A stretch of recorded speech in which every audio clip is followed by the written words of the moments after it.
کیا ہوتا ہے مسلک سے.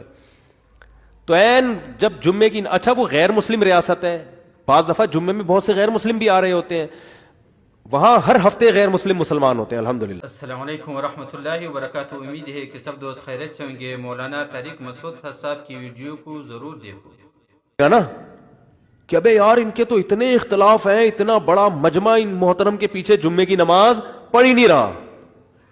تو چلو یار آپ بعد میں دہرا لینا, فی الحال سیاستن پڑھ لو ٹھیک ہے نا, پبلک کو دکھانے کے لیے پڑھ لو, غیر مسلموں پہ برا اثر نہ جائے. غیر مسلموں پہ کتنا برا اثر پڑے گا جو نئے نئے مسلمان ہوئے ہیں یا ہونے والے ہیں, وہ کہیں گے یار اتنا میٹھا بیان اور نماز نہیں پڑھ رہے.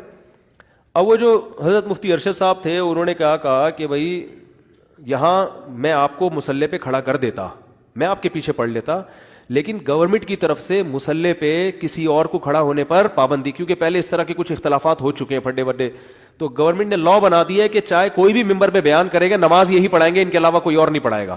میں جب گیا تھا نا بیان کرنے تو بھی میں نے نماز نہیں پڑھائی وہاں پہ. انہوں نے کہا آپ, ہم خواہش تھی کہ آپ نماز پڑھائیں لیکن یہ قانون یہاں پر ہے, یعنی کمیٹی کی طرف سے بھی اور شاید گورنمنٹ کی طرف سے بھی, کہ نماز آپ نہیں پڑھانی ہے. حکومت تو نہیں چاہتی نا لڑائی جھگڑے ہو, مسلمان تو پوری کوشش کرتے ہیں کہ ہو, لیکن غیر مسلم ریاست بھی غیر مسلم ہو کے نہیں چال رہی تھی کہ ان میں آپس میں کیا ہو, پھڈے ہو ٹھیک ہے نا.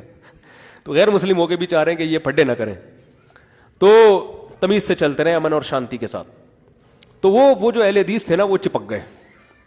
وہ کہتے ہیں جب انہوں نے بار بار اصرار کیا میں الگ, ہم نہیں آپ کے پیچھے نماز, ہمیں مصلی دیں, ہمیں مصلی دیں, ہم پڑھائیں گے نماز, تو مفتی صاحب نے کہا نہیں بھائی آپ نہیں ہو سکتے. تو کہہ رہے ہیں یہ اتنا بڑا مجمع خطیب صاحب کے ساتھ مسجد میں نماز پڑھے بغیر نکل گیا. اب یہ تھے چپکو, یہ بھی نکل لیے. انہوں نے کہا چھوڑوں گا نہیں ٹھیک ہے نا, چھوڑوں گا نہیں. کہہ رہے میں بھی نکل لیا. میں نے کہا چلو آج ان کے پیچھے پڑھتے ہیں, کیونکہ اب ان کو یہ تھا کہ غائب نہ ہو جائے نا. تو کہہ رہے میں نے کہا میں تو نہیں چھوڑوں گا. تو وہ جو اہل حدیث تھے وہ بھی ساتھ ساتھ چلے گئے. مجھے خود کارگزاری سنا رہے ہیں, کہہ رہے ہیں وہ کہیں فلیٹ میں جا کے نا, 4-5 فلیٹ تھے, وہاں جا کے انہوں نے صف اتنی مشکل سے ٹینشن میں